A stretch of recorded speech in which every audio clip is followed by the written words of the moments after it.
Good morning and welcome back to the channel. So it's been an interesting few weeks. This video is going to be a recap of the past couple of weeks. They've been interesting to say the least.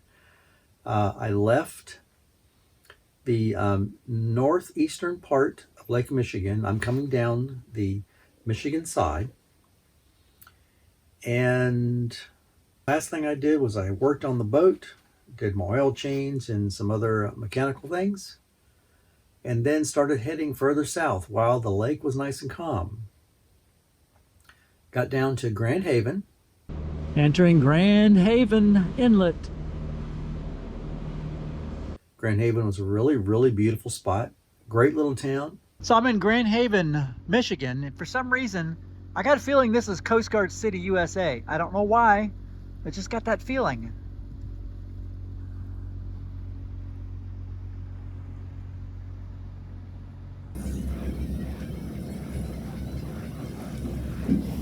In the evening time, they even do a light show.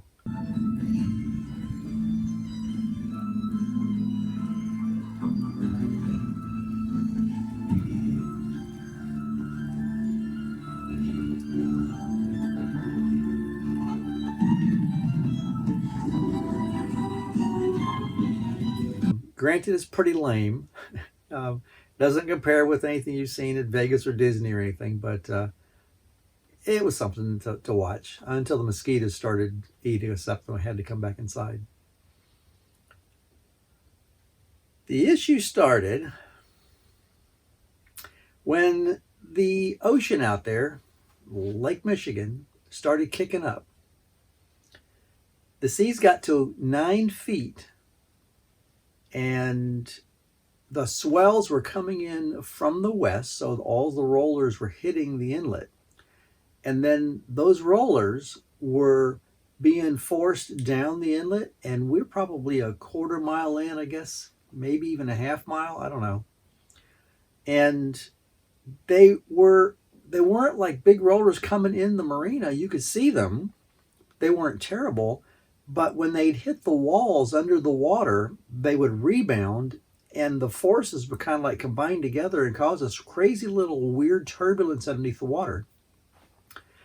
And the boat in the slip would sit there and hit one roller and go this way, and as it would go, it would kind of tilt. The lines on one side would grab and the boat would shake, and then as it would come back over, it would go this way and the lines on this side would grab and the boat would shake. And it was just continuously going bang, bang, so hard that it sounded like it was going to tear the cleats off the boat. It got worse as the day progressed. This is an image here of what it was like probably a couple hours into when it started. You can see it, how kind of violent it was. When it got to the edge, it was like bang, and then it got to the other side, it was bang. And it was just rocking the boat back and forth like it was a toy. It was crazy how quick it was rolling the boat back and forth. So what I decided to do, one of the things you're supposed to do is you always keep spring lines on nice and tight so they can move, the boat can go up and down, and then your sidelines you keep loose enough that the boat can swing without hitting anything into the slip. The issue is the slip I was in was pretty small for this type of movement. It was great for a normal movement, but that type of movement. So I was banging into the dock and banging into the pylons on the side. So I went out and started tightening everything up, figuring that tighter I can get it, maybe I can alleviate this. The problem is when it would swing over, it would just go up and then it would slide down, and it would just like bang, up, slide down, bang, and it was the hard. This is the best term I can use is it was violent. Literally, if you're sitting in the boat, you're holding on to it, you could feel the whole boat go bang, whole boat go bang. I mean, it was like jarring your teeth out of your head. And you could hear all the lines on the boat do this. They would stretch and then bang. And it really sounded like it was going to rip the cleats off the boat. So standing up in the boat was a chore. You had to real quickly like stand up and roll one side and go to the other side and grab the door. And the door was trying to go open. You'd have to get outside the door and close it real quick because it was just, it was crazy. So Went out, tightened up all the lines tight as I could get them, and what I noticed is the lines were stretching, and also where they would wrap around the cleat, they were pulling really tight and stretching around the cleat and making the line about a foot longer. It was that violent of trying to hold this 20,000-pound boat or whatever it is back and as it's slamming into the rope. The ropes were stretching. So I went ahead, opened my salon, grabbed I've got a whole bucket of brand new line, got all the new line out, and I put double lines all the way around to try and just strengthen it up so it wouldn't stretch as much.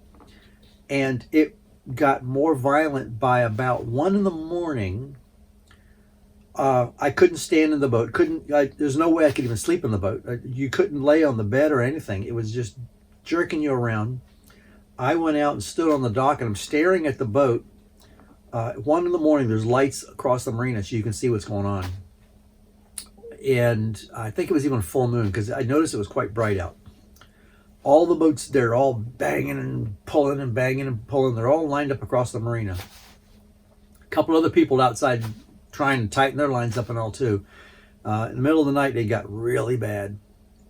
So I went over and got Dennis from Exodus and said, Dennis, I've got to do something. I can't. My boat's going to get torn up.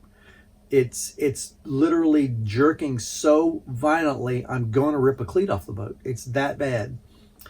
So there was no place else to go. All the other marinas, there's 2 other marinas, they were full. Plus you can't call anybody at 1 a.m.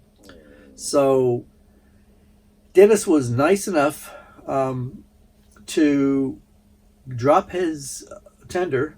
We both got in there and ran up to this little place that's shown on the Navionics map to be about 2-3 feet deep. We went up there just to check it out, and I took the oar, and I was sitting there hitting the bottom, 3 feet, 3 feet, 2 feet, and all of a sudden I found a spot that the oar went down about 5 feet. And we puttered around, tried to find a big enough swing room with the oar going under the water about 5 feet. And I said, that's it. I'm going to come up here. So we raced back. We had to come up with a plan to untie the boat as it's doing this so that we didn't untie too much that it would slam into the dock or slam into the boat beside me. Figured it all out real quickly, got up there, got the last 2 lines off, and I just gunned it and got out of there. Went up and dropped anchor up in that little spot that I found and stayed there for 4 dang days. The ocean, Lake Michigan, was kicking 9 feet for 4 days. It was unbelievable. Up in that area, it was windy, but the effects of the waves were no problem. So then I left there. It calmed down all of a sudden. We took 1 day and ran as far as we could because it was going to kick up again. Got all the way to Michigan City. The bottom of Lake Michigan. A real long run. Got in there that very next day, 9-foot seas again. We had 1 day to get down there and had to stay there another, I think, 3 or 4 days. 4 days. So it was just kicking and kicking and kicking. Thank goodness it was a very protected marina. So the effects of the waves that were there didn't bother me too much. Still had to put double lines on because it was still shaking quite a bit and bouncing around, but it was nothing like what was over there at Grand Haven. Then got the boat all prepared. We're now getting ready to come down to the bottom of Lake Michigan over the southwest corner and get into the Calumet River to start the river system. We got 1 day where it was pretty flat. It wasn't perfect, but it was pretty flat. Saw some rollers coming from the beam. Made it on down to to Hammond Marina. Spent a quick night there. Of course, they had an issue. I think it has something to do with the lake kicking up, moving the docks around, some big floating docks. I think it has something to do with the lake bouncing them up and down, but there were some broken water lines. You can hear them spraying water under the docks. So there was no water available, and I needed water on the boat. I figured, I'll wait till I get to Hammond before I put water on the boat. So I was just about empty on water. So for half of the time I was at Michigan City, I had the flu. Couldn't sleep, couldn't eat, had no appetite. I would force myself to eat because you got to give yourself energy. I felt terrible. So the only thing that kept me soldiering on was you had to go when the ocean, when Lake Michigan was flat. So it went flat. I just pulled my bootstraps up and got upstairs and drove. Got down to Hammond. Felt like crap. Literally it was tough. It was really, really tough. That night, I knew we were going to leave, but I just wanted to get off Lake Michigan because it was so rough. And I just wanted to get into calm water. Even that, I think, would have helped me feel better. So, got up that morning, got dressed, and just felt like crap.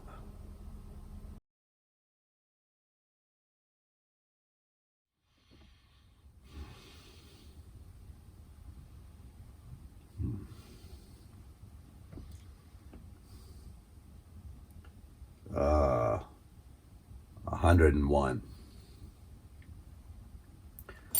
Oh man. Good morning. I came down with some sort of flu bug 3 days ago, and so this is day number 3 of this. So far, it hasn't gotten any worse. It's really affected my throat, as you can tell. Oh man, I've had a hard time sleeping at night. I mean, really barely sleeping at all. And today is the big run getting off of Lake Michigan. And Lake Michigan has been just ripping, like 9-foot seas almost every day. So tomorrow morning, or excuse me, this morning is, it's right now, let's see, it's 5:38. Plan is to, myself and my buddy boat want to leave and head into the river system to get off this rough lake.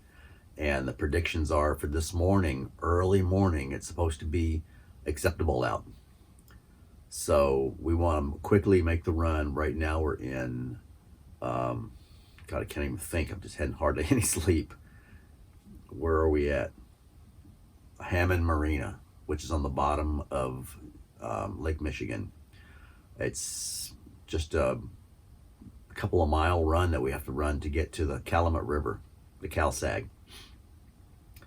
And we're not going to go through Chicago. This boat is about a foot too tall to make it under the lowest bridge in the Chicago area. Plus, I'm not a big fan of going in Chicago. Right out front my front window, I can see Chicago. It's huge. I mean, it's just, man. Plus, with the DNCs going on there right now, there's all kinds of crazies in there. So I don't want to. I have no desire to go through the downtown Chicago. So the plan is I'm going to put on my jacket and long pants and everything, try to stay as warm as possible because it's 68 degrees out right now. And keep the isinglass zipped up so I don't have air blowing on me.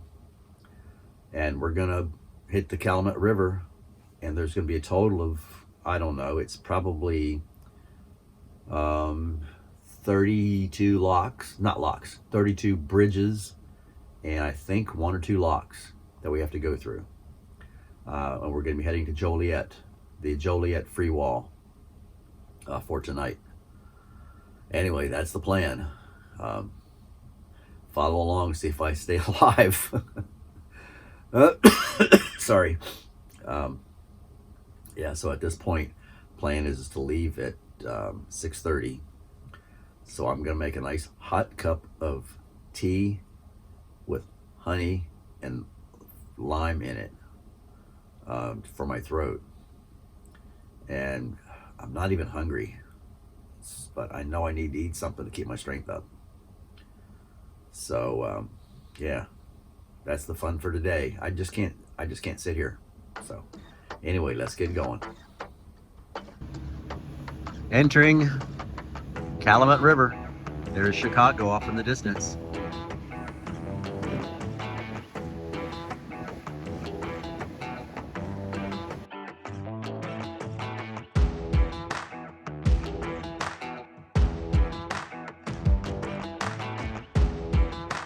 First bridge.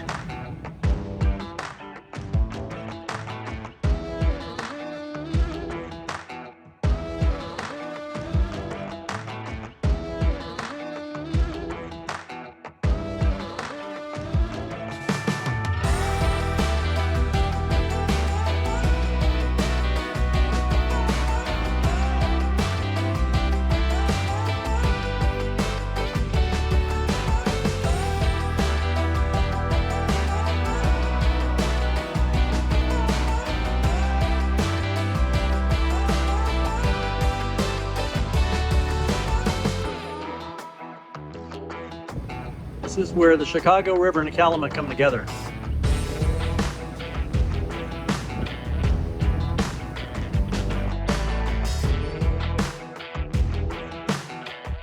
Well, you see this nice falls here on the starboard side. Isn't that pretty? Just because it's a sewage treatment plant. Yeah, it is what it is.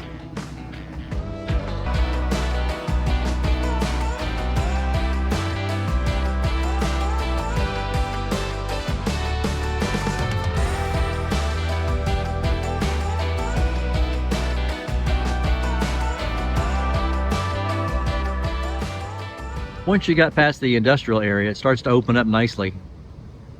Quite pretty, actually. We finally made it to the Joliet free wall.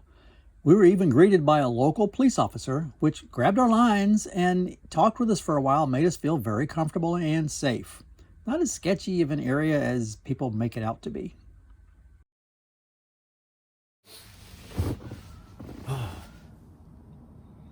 Well, I made it into the Joliet free wall. Man, today was something else.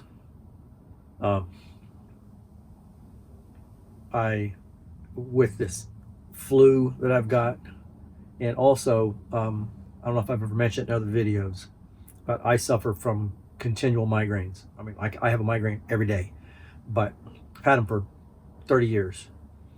You get used to the feeling of a migraine. You just can't completely get rid of it. So the thing is you just kind of live with that real low migraine. If it gets really bad, that's when it's terrible, and I take some special migraine pills. But when I'm like having the flu and my temperature is like 100, 101 degrees, it's down to 100 right now. Fahrenheit for those people that are not in the United States. And with that sicky feeling of the flu, that low level migraine gets higher. It's hard to push it down. So today was an absolutely murderous day. We left the dock at 7 o'clock and we got here to the Joliet wall, I think at 2:33-ish. It was slow and go, and you couldn't I had to steer most of the way, and steering is fine as long as you can go straight or you got control. But a lot of the places that I had to steer were next to barges and things, turbulence, and you're always turning this way and turning that way trying to get the boat to go straight, and it was just wearing you out hour after hour after hour. And the sky was crystal clear and the sun was just baking. So I'm probably going to be toasted on the tops of my feet and my legs, which were hanging down off the seat. And I couldn't get away from the helm. But when I got here to Joliet Wall, I'm wearing my sunglasses because, like I said, migraine is still just kind of killing me right now. Even though I've taken migraine pills twice today, and all I'm allowed to take is 2 in one day. So when I got here, I wanted to make sure I didn't have COVID. So I hopped on my scoot and I ran up to Walgreens and I picked up one of these tests, and I just did it and it came up negative, so I'm not pregnant. I mean, I don't have COVID. And I did a second one too. So, excuse me. Uh, man, I absolutely really really tough day. I had to just keep soldiering on and soldiering on to get here because it was I wanted to pull over the side and throw an anchor out and come in and lay down so bad, but I just couldn't. There was no place. This is once you get in the Calumet River from the Chicago opening there all the way to the free wall. It's a shot of I think it's 49 miles if I remember correctly at super slow speed, and then you got to wait for locks. It's only two locks, but they're really really big, so they don't fill up or down easily. And so we had to wait quite a bit for both locks, and then drawbridge after drawbridge after drawbridge. Golly, I went under more bridges than I've ever seen in my life. And I just wanted to go. I just wanted to get here. It was I can't say it's a sucky day, but it was a sucky day for me. Even though I would much rather be on the water boating than anything. So that's the only thing that kept me soldiering on, was that I was driving a boat in the waterway in a place I've never been before, in the Cal-Sag River, south of Chicago. That kept me going. That kept me going. Otherwise, at this point now, having flu symptoms, I'm just not hungry. I've been drinking lots of liquids to try and keep myself hydrated, but I'm just not hungry. And I don't know if they say, what's the saying, feed a cold, starve the flu, or starve the flu, feed a cold, or something like that. But I'm just not hungry, and I'm trying to force myself to drink to get enough fluids in me. But anyway, so the plan is just stay here the night. Hopefully, I'm going to lay down right now and spend the rest of the night just laying down. I'm not going to do anything. And I'm hoping this is the third day now with this flu symptoms.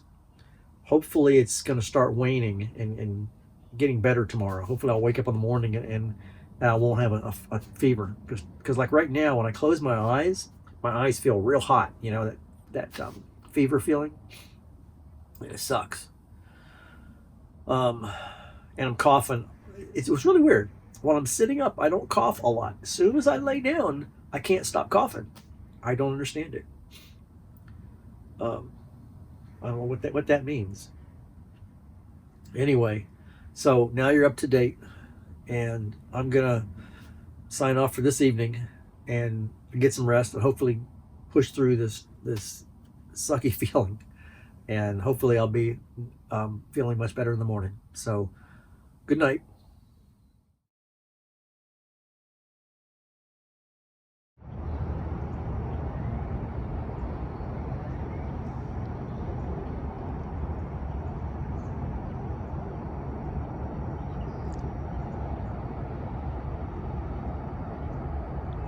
Good morning from the Joliet free wall here on the river. So here's the update. Last night I took some aspirin, some Tylenol to help break the fever, which it did, thank God. And Tammy here on Exodus gave me some NyQuil nighttime, which helped me sleep, which I really needed a good night's sleep. And, after 2 nights of not sleeping, man, a good night's sleep meant everything. And I woke up, the fever was broken. Just getting rid of the fever was huge. A fever can just make you feel so crappy, especially driving in the sun and for hours and hours and hours. Oh my gosh. So, woke up feeling a lot better. Had a nice breakfast, which the last couple days I wasn't even hungry. So having a nice breakfast, eggs, toast, ham, coffee was great. So now I've got the boat plugged in. I'm warming up the hot water heater in the boat because I really need a shower. 2 days of just, fever and sweating in a bed. Man, I can't wait to get and jump in the hot shower. It's about 7:30 right now. The sun is breaking up over the side there. Looks great. We are waiting on the dam, which is right down the river here. There's a large tow, a barge coming through, It's so long that he has to break it up into 2 pieces, bring through 1/2 at a time. That's about a 2-hour process. And then when he gets done, he's going to give us a call and say, come on down. So the run for today is a 27-mile run to a sweet little spot called Sugar Island. It's in Anchorage. I love anchorages. Hopefully Exodus here will join me and stay there. Otherwise, he's doing a 50-mile run to Heritage Marina, which is where I'll stay tomorrow. But yeah, so that's the plan for today. Just kind of hanging out, waiting for the lock to give us a call.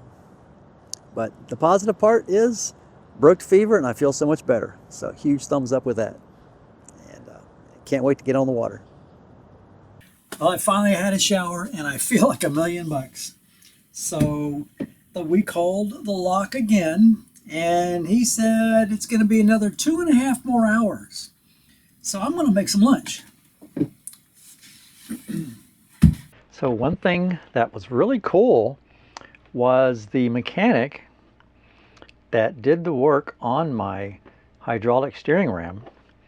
We got talking about fishing and I said that I was really looking forward to catching some salmon, which I never did.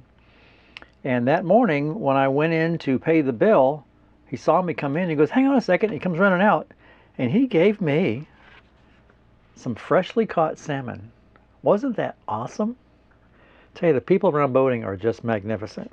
So I'm going to cook it up in a little bit of garlic, salt, and pepper. Yeah, I'm just going really basic with garlic, salt, pepper, and I'm going to cook it in butter. Just basically searing both sides of it.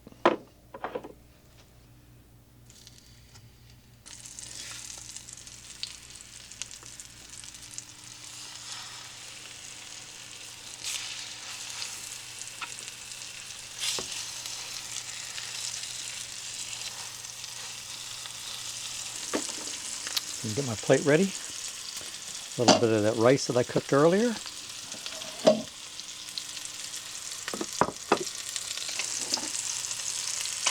Okay, this one's done.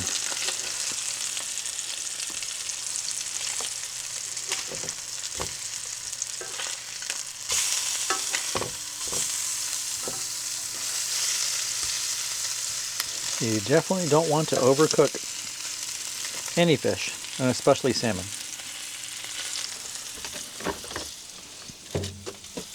And some of the coleslaw that I made the other day.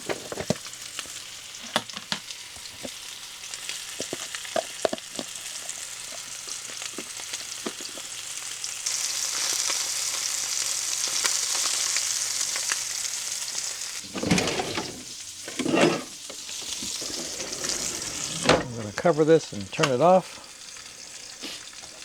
because it's just about done. And I want to let it just kind of cook through a little bit without on too much more high heat. So it's turned off. And I'm going to slide it away from the flame, away from the burner. And 2 pieces on there right now is plenty for me. This right here will be for tomorrow. All right, a little bit of soy sauce for my rice. All right. Look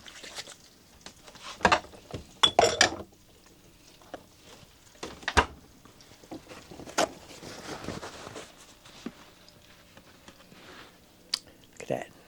Yes, sir.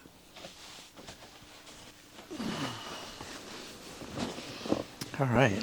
Let's see what we've got here. Oh, man. Flaky.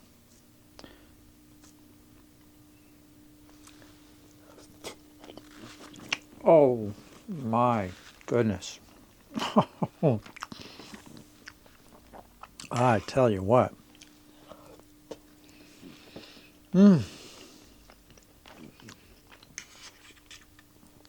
Fresh caught fish of any kind. There is no comparison.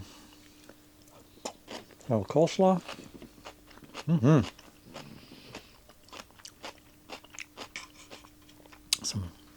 Sticky rice.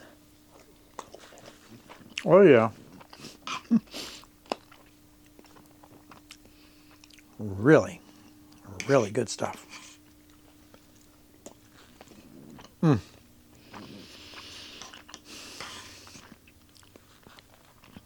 of the things I really look forward to on this entire trip is catching fresh fish. So I am really looking forward to getting down to the Keys where I can do my thing and have fresh fish all the time, fresh lobster. And it's just spinning around in my head this entire trip of the pinnacle of going to the Keys. That is my back door, so to speak, my second home. I just love being down there and can't wait to get there. So I'm going to sit back and enjoy the rest of this.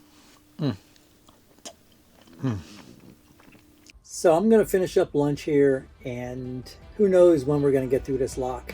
I think I'm going to end the video here. This has been long enough, and continue it going through the rest of the locks on down to who knows where next week.